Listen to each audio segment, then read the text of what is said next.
Leitura de O Livro dos Espíritos, Allan Kardec.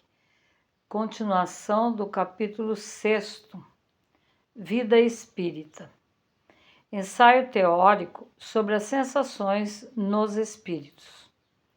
257. O corpo é o instrumento da dor, e se não é a sua causa primeira, pelo menos é a causa imediata. A alma tem a percepção da dor, mas essa percepção é um efeito. A lembrança que ela conserva pode ser muito penosa, contudo, não pode ter ação física. Com efeito, nem o frio nem o calor podem desorganizar os tecidos da alma e esta não pode gelar-se nem queimar-se. Não vemos todos os dias a lembrança ou a apreensão de um mal físico produzir efeitos tão reais e ocasionar mesmo a morte? Todo mundo sabe que as pessoas amputadas sentem dor no membro que não existe mais. Seguramente não é nesse membro que está a sede ou o ponto de partida da dor. Apenas o cérebro conservou a impressão da dor. Pode-se, pois, crer que há alguma coisa de analogia com os sofrimentos do espírito depois da morte. Um estudo mais aprofundado do perispírito, que desempenha um papel muito importante em todos os fenômenos espíritas, como as aparições vaporosas ou tangíveis, o estado do espírito no momento da morte, a ideia tão frequente de que ainda está vivo, o quadro tão comovente dos suicidas, dos supliciados, dos que se deixaram absorver nos prazeres materiais e tantos outros fatos, vieram fazer luz sobre essa questão e dar lugar às explicações que damos aqui resumidas. O perispírito é o laço que une o espírito à matéria do corpo. Sendo tirado do meio ambiente do fluido vital, contém ao mesmo tempo eletricidade, fluido magnético e até certo ponto a matéria inerte. Poder-se-ia dizer que é a quintessência da matéria, o princípio da vida orgânica, mas não da vida intelectual, porque esta está no espírito. É, além disso, o agente das sensações externas. No corpo, essas sensações estão localizadas pelos órgãos, que lhes servem de canais. Destruído o corpo, as sensações ficam generalizadas. Eis porque o espírito não diz que sofre mais da cabeça do que dos pés. É preciso, de resto, não confundir as sensações do perispírito, que se tornou independente, com as do corpo. Não podemos tomar essas últimas como análogas, mas apenas como termo de comparação. Liberto do corpo, o espírito pode sofrer, mas esse sofrimento não é corporal. Embora não seja exclusivamente moral, como o remorso, uma vez que ele se queixa de frio e de calor. Ele não sofre mais no inverno que no verão, e o temos visto passar através das chamas sem nada experimentar de penoso. A temperatura não lhes causa, pois, nenhuma impressão. A dor que ele sente não é propriamente uma dor física, mas um vago sentimento íntimo que o próprio espírito nem sempre entende, precisamente porque a dor não está localizada e não é produzida por agentes externos. É mais uma lembrança que uma realidade, porém uma recordação também penosa. Há algumas vezes, entretanto, mais que uma lembrança, como iremos ver. A experiência nos ensina que, no momento da morte, o perispírito se liberta mais ou menos lentamente do corpo.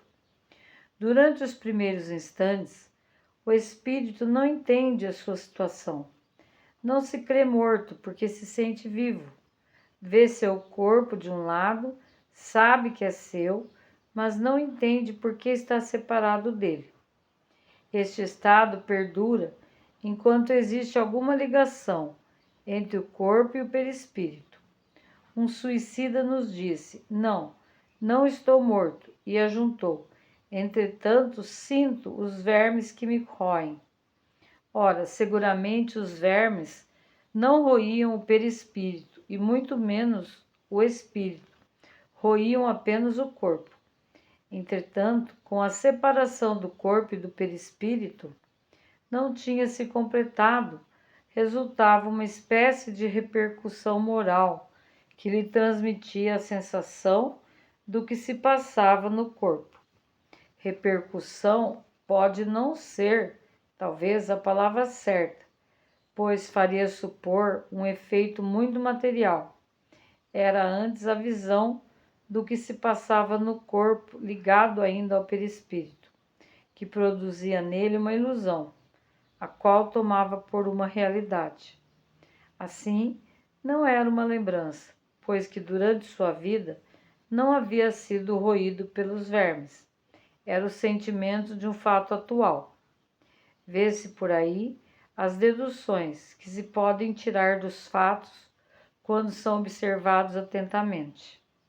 Durante a vida, o corpo recebe as impressões exteriores e as transmite ao espírito por intermédio do perispírito que constitui, provavelmente, o que se chama de fluido nervoso.